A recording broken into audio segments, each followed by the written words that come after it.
हमारी वीडियोस को देखने के बाद लाइक और सब्सक्राइब करना बिल्कुल ना भूलें। कोरोना वायरस के संकट के बीच लॉकडाउन के चौथे चरण का ऐलान हो चुका है, लेकिन प्रवासी मजदूरों का पलायन लगातार जारी है। राज्य सरकारों की बदइंतजामी के कारण उत्तर प्रदेश, गुजरात और मध्य प्रदेश में मजदूरों के सब्र का बांध टूट रहा है। देश की अर्थव्यवस्था में अपना श्रम देने वाले इन प्रवासी मजदूरों के लिए सरकार मात्र पैकेज की घोषणा तो कर सकती है, पर उन्हें सुरक्षित घर पहुंचाने में नाकाम रही है। घर पहुंचाने के लिए सरकारी सुविधाएं न मिलने से अब मजदूरों का गुस्सा सरकार और प्रशासन पर फूट पड़ा है।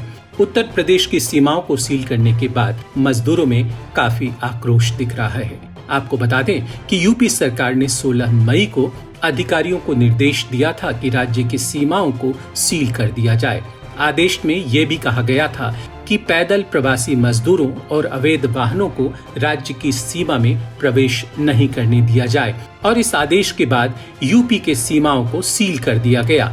लेकिन चौथा लॉकडाउन शुरू होते ही 17 मई को मध्य प्रदेश और उत्तर प्रदेश के बॉर्डर पर हालात बेकाबू दिखे। एमपी यूपी सीमा के चाकघाट बॉर्डर पर जमा हजारों प्रवासी मजदूरों का सब्र का बांध टूट गया जब बसों की पर्याप्त व्यवस्था नहीं हो पाई। 10,000 से ज्यादा आक्रोशित श्रमिकों ने बैरिकेड तोड़े और यूपी में प्रवेश कर गए। उनके आक्रोश को पुलिस भी नहीं रोक पाई। यही हाल दतिया में भी दिखा।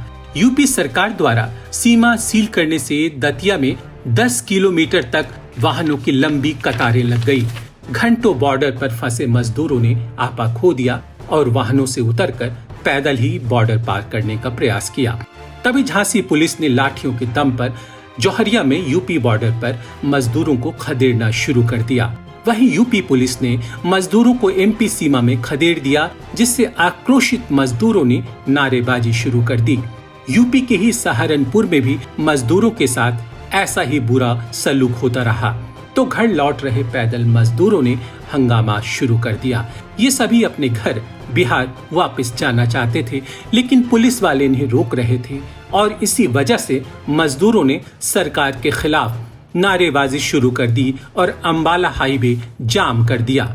सरकार की भी कोशिश लॉकडाउन के बीच श्रमिकों को स्पेशल ट्रेनों की मदद से उनके राज्यों तक पहुंचाने की है, पर सभी श्रमिकों को ये सुविधा नहीं मिल पा रही। जो मजदूर प्लेटफॉर्म पर हैं, उन्हें पीने का पानी नसीब नहीं हो रहा। इसलिए मध्य प्रदेश में कई मजदूरों ने गुस्से में तोड़फोड़ की और कई ने जबलपुर रेलवे स्टेशन पर लूटपाट भी मचा दिया। मजदूरों ने प्लेटफॉर्म नंबर 5 पर रखी वेंडिंग मशीन को तोड़कर उसमें रखी सामग्रियों को लूट लिया। बताया जाता है कि रेलवे स्टेशन के पानी के नलों में भीड़ इतनी ज्यादा थी कि इससे नाराज होकर श्रमिकों ने इस मशीन को तोड़कर इसमें पड़ी सामग्रियों को लूट लिया। पूरा वाकया कैमरे में कैद हो गया और सोशल मीडिया में वायरल भी। हालांकि पुलिस ने किसी के भी खिलाफ FIR दर्ज नहीं की है। ऐसा ही हाल गुजरात में रहा। वहां भारी संख्या में प्रवासी मजदूर मौजूद हैं। ट्रेन में टिकट पाने के लिए पहले ने रजिस्ट्रेशन कराना जरूरी है। रजिस्ट्रेशन के लिए हजारों मजदूर स्टेशन पर पहुंच गए, पर गुजरात से बिहार और यूपी जाने वाली 2 श्रमिक स्पेशल ट्रेन को रद्द कर दिया गया। इससे नाराज मजदूरों ने राजकोट के शपार इंडस्ट्रियल क्षेत्र में वाहनों में तोड़फोड़ करनी शुरू कर दी।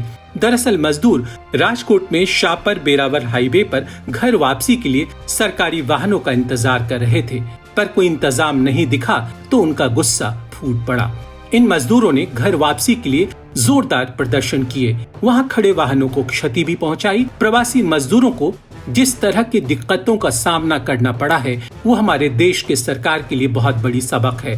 दरअसल क्षेत्र में 1 मई से ही श्रमिक स्पेशल ट्रेनें चलाई जा रही है, जिसका मकसद अलग अलग राज्यों में फंसे प्रवासी मजदूरों को उनके प्रदेश वापस भेजना है। राज्य सरकारें इस समस्या को किंचित उतनी गंभीरता से नहीं ले रही और मजदूरों के लिए कोई बेहतर इंतजाम नहीं हो पा रहा। इसलिए शायद ऐसी हिंसा की घटनाएं अधिक हो रही है और सड़कों पर पैदल चलते प्रवासी मजदूरों का रेला खत्म होने का नाम नहीं ले रहा।